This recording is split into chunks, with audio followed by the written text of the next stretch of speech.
Pour commencer, je vais déjà commencer par me présenter.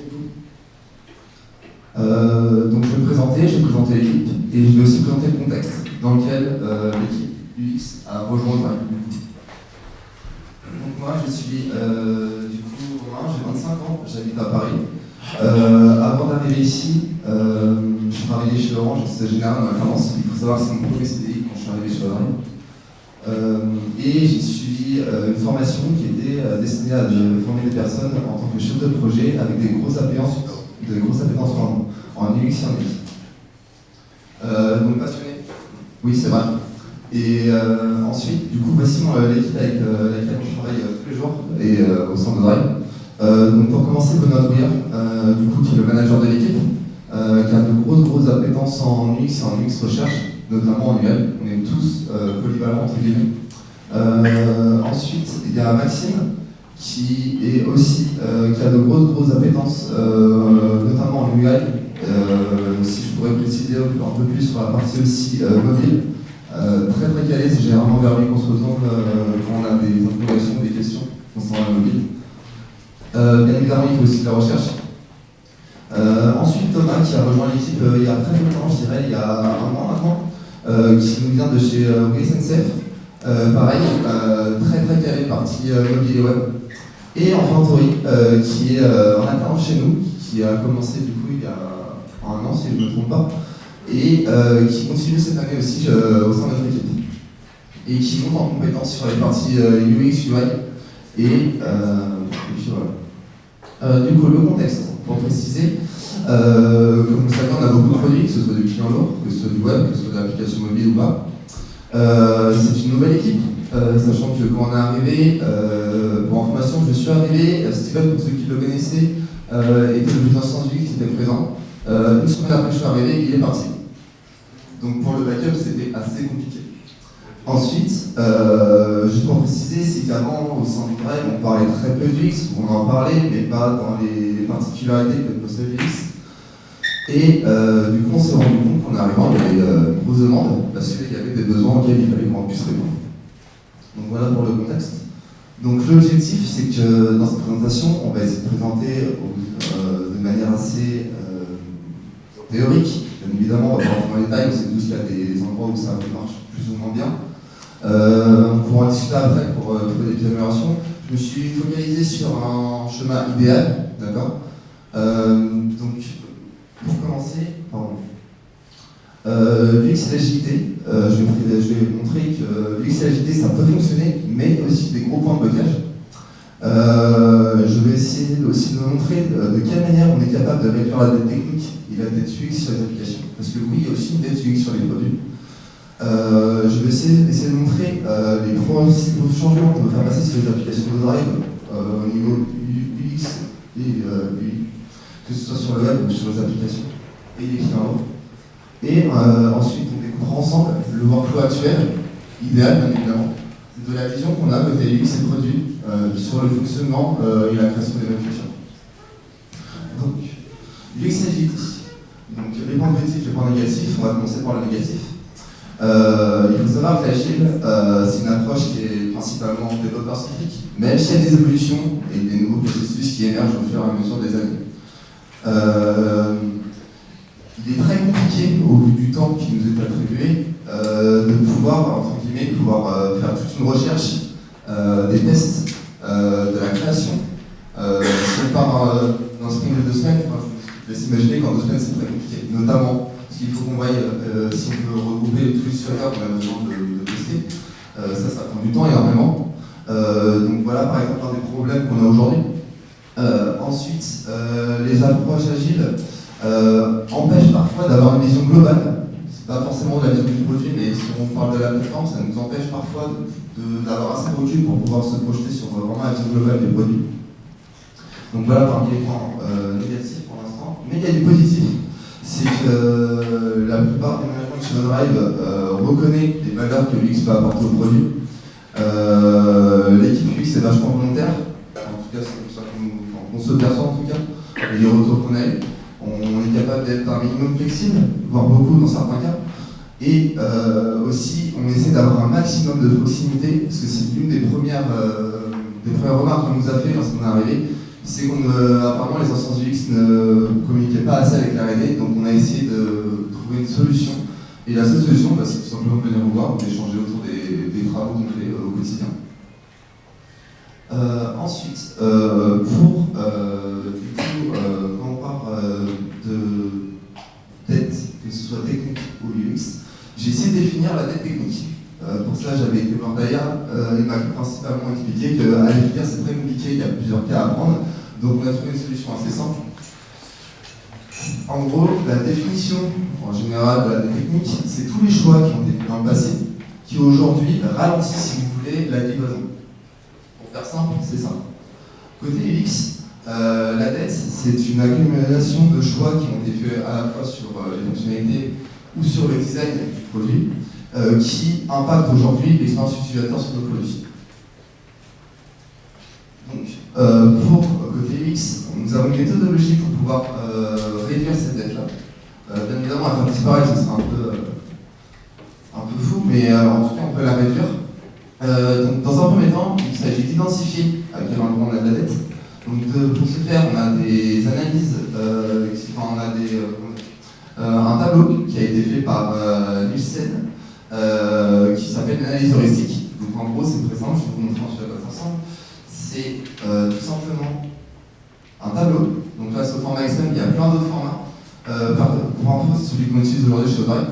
Donc l'analyse heuristique, c'est quoi? C'est que vous voyez ici, du côté, pardon, là, il y a différents critères, que ce soit des critères de méthode, de fonctionnalité, ou même si on va plus loin au niveau des animations, qui nous permettent en fait de mettre une note entre 1 et 5 par rapport aux critères spécifiques de la ligne.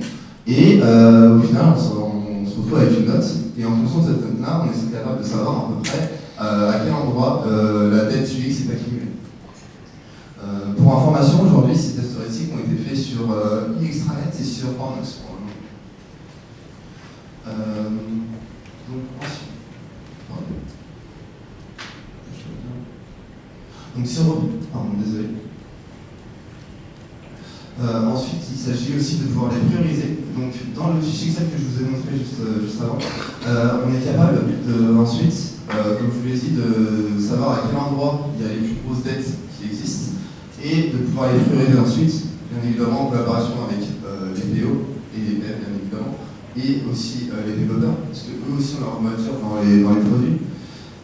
Une fois que c'est priorisé, l'idée est de pouvoir faire passer l'information de manière la plus claire possible. Pour ça, on utilise une scorecard, je vais vous montrer ensuite à quoi ça ressemble. Et enfin, le but est de maintenir une roadmap par thématique ou autre, mais de pouvoir ensuite s'appuyer sur la roadmap pour réduire cette dette-là. Donc, comme je vous l'ai dit, grâce à ça, on est capable d'identifier et de prioriser la dette UX.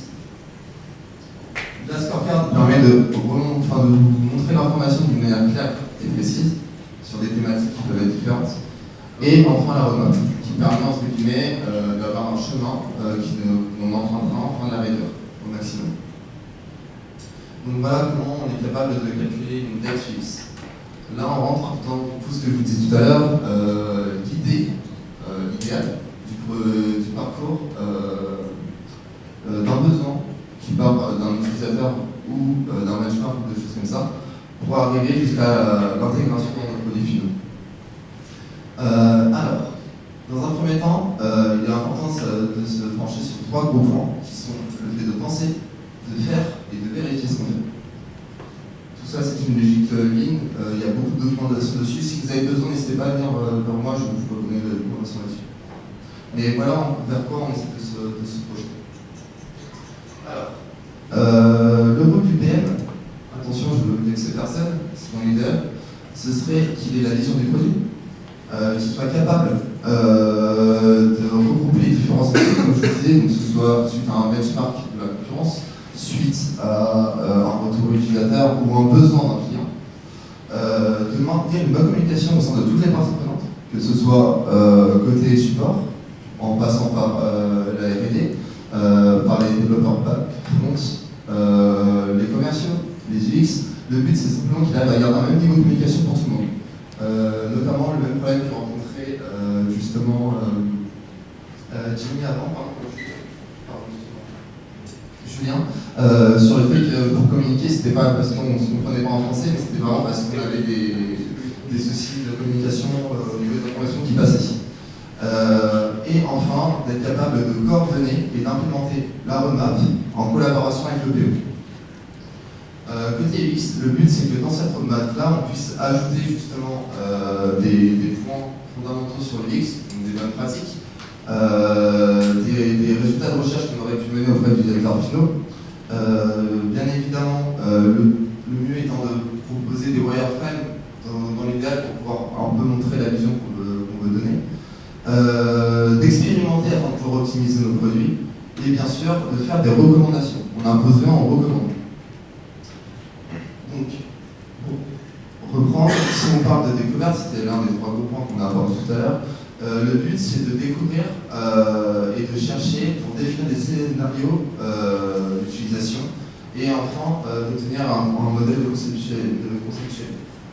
Donc pour ce faire, il y a plusieurs méthodes. Il y en a plein d'autres, j'en ai mis que 3, c'est ce qu'on fait principalement ici. C'est soit on rencontre des utilisateurs et on leur pose des questions, on appelle ça des interviews, ou alors on peut envoyer des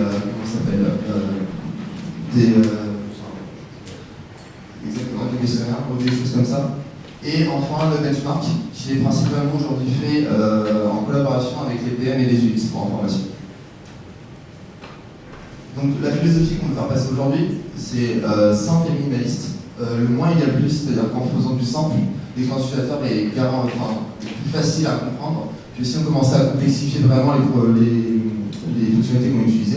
Et pour ce faire, on essaie de se baser sur du MVP, donc du minimum viable product, et ensuite par itération pouvoir améliorer la fonctionnalité ou l'élément sur lequel on travaille. Donc comment ça se passe de notre côté? Généralement, l'étape numéro 1, on essaie de sketcher, donc de faire des mock-ups. C'est-à-dire du dessin à la main, tout fait, histoire de pouvoir savoir à peu près comment ça va fonctionner. Ensuite, une fois que les mock-ups sont entre guillemets établis, on établit des wireframes qui nous permettront de représenter des use cases, des parcours utilisateurs, et même plus tard un sitemap qui nous permettrait d'avoir la vue globale de manière très schématique du produit en question. Et ensuite, une fois qu'on a fini les wireframes, le mieux est de pouvoir prototyper afin de pouvoir montrer l'enchaînement, les différentes animations, les interactions qu'on aura avec ces wireframes-là. Et ensuite d'en découler des UI finales. Bien évidemment, tout ce cycle-là va être itératif. En présentant des choses, on s'est rendu compte que les gens ont énormément de choses à dire. Et c'est pour ça qu'on veut garder en tête que quand on propose quelque chose, il faut bien savoir que ce ne sera pas la finalité de la fonction qu'on est en train d'implémenter, mais simplement une des premières itérations. Donc quand on propose des choses ou des vues qui ne sont pas forcément dans la même logique que vous l'avez imaginé, il faut juste que pour l'instant, on peut peut-être commencer par un modèle MVP, donc commencer par le minimum, pour pouvoir arriver vers quelque chose de très idéal. Donc ensuite, l'idée étant d'avoir une validation externe, donc c'est entre guillemets dans le sens où aujourd'hui il est très dur pour nous de toucher les utilisateurs finaux, mais on travaille dessus. Des validations internes qui sont côté, comme je le disais, toutes les parties prenantes, que ce soit le développeur, que ce soit le PM, que ce soit l'UX, que ce soit la personne du support, ou même la direction en regardant les applications sur la plateforme interne. Et bien évidemment, une fois que tout a été validé, on fait les UI finales avec les mesures pour pouvoir faciliter l'intégration pour les développeurs, ou les développeurs mobiles, ou même pour certains custos, etc.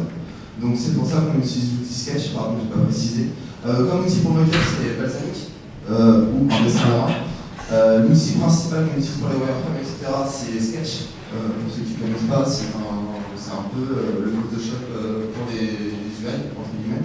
Et Principal ou Blinfinto pour le prototype, qui nous permet de faire des interactions beaucoup plus poussées que ce qu'on est capable de faire aujourd'hui avec DocsD. Et enfin, pour les livraisons finales, on rajoute du coup tout ce qui est la partie inspecteur. Pour ceux qui connaissent Zeppelin, c'est à peu près la même chose. Capable de savoir la taille des éléments, l'espacement, les couleurs, les typos utilisés, etc. Donc il faut savoir qu'on n'est pas seulement designer, on est aussi des facilitateurs. Il ne faut pas que, comme on disait, il ne faut pas qu'on bosse en silo, comme ça aurait pu être fait avant, mais qu'on puisse intervenir en grande, peut-être tout au long de l'implémentation afin de faciliter le développement et qu'on ne soit pas en mode silo, c'est-à-dire à dire que on a déjà fait ça, vous vous débrouiller et puis on verra ce que ça donne après. Le but c'est qu'on soit au quotidien avec vous et qu'en cas de question, on puisse du coup itérer pour adapter les développements et faciliter justement la mise en place de ces éléments-là. Donc, j'ai schématisé, j'ai oublié pas mal d'étapes, le but c'est pas de rentrer dans les détails, c'est simplement de dire qu'une fois que la grille a été fournie, que ce soit le développeur back, le développeur front ou le développeur mobile, ou même d'autres parties que j'ai peut-être oubliées, désolé pour ce que j'ai oublié, l'idée était de pouvoir se baser sur les UI finales et les différentes mesures qui ont été données, notamment pour savoir les données qu'on a besoin, la manière de comment ça va fonctionner, et j'aurais même pu rajouter aussi le prototype, histoire de pouvoir se projeter sur la fonctionnalité entière. Ensuite, dans l'idéal étant de faire des tests, une fois que ça a été implémenté, le but c'est que la QA passe dessus et que dans le cas où il y a des gros retours ou des gros blocages, c'est qu'on puisse itérer sur ce qui a été mis en place.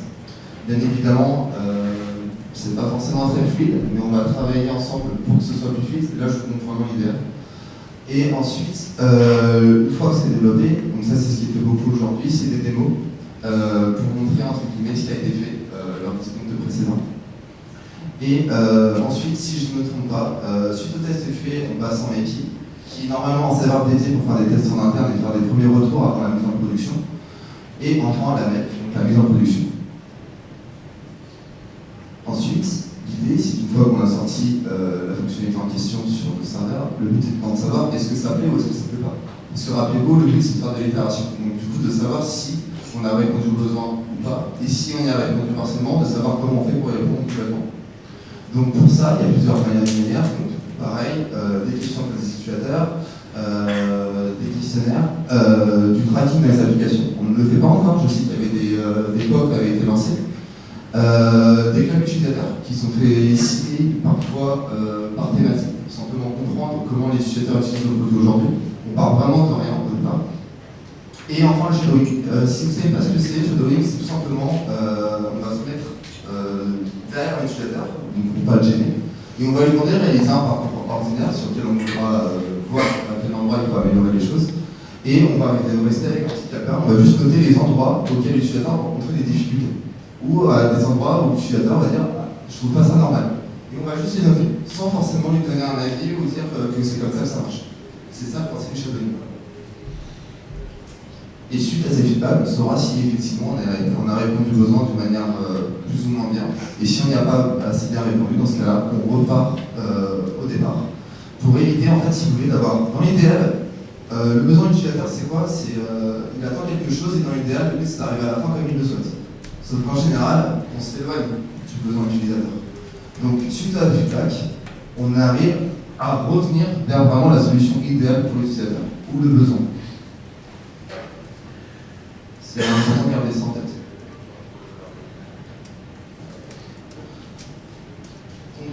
Pour conclure, les enseignements qu'on a tirés suite à cette mise en place de processus, c'est ce qu'on fait aujourd'hui. Même si à certains endroits on n'arrive pas à avoir toutes les données qu'on veut, mais on y travaille. Les premiers enseignements, pour information, j'ai fait le tour des capitaines pour avoir ces retours-là. Ça ne fait pas nulle part, c'est des choses qui ont vraiment été dites. Donc, dans les points négatifs, c'est que dans le cas où il y a des tâches urgentes, il est compliqué que le capitaine puisse l'interface upgrader parce qu'on est souvent déjà sur des travaux en cours. Et il est très compliqué de se sortir de ce travaux-là parce qu'il y a des deadlines à respecter pour pouvoir alimenter justement la R&D. Et du coup, la gestion des urgences n'est pas très bien gérée aujourd'hui. Mais on y travaille par exemple. Pareil, la durée des sprints n'est pas forcément idéale pour tout le monde. La synchronisation non plus. Pour vous dire, des équipes qui sont synchronisées sur les mêmes durées de sprint, etc., je pense que c'est impossible au vu du nombre qu'on est et enfin, je ne sais même pas si ce serait idéal ou pas. Et enfin, le fait d'avoir un processus comme on l'a vu assez gros, ça a entraîné de gros changements. Mais dans la plupart des temps, j'ai l'impression que ça fonctionne plutôt bien. La plupart des retours sont quand même positifs. Dans les retours positifs qu'on a, c'est que généralement, quand les tâches sont prises de notre côté, la plupart du process a été compris et plutôt apprécié de tout le monde.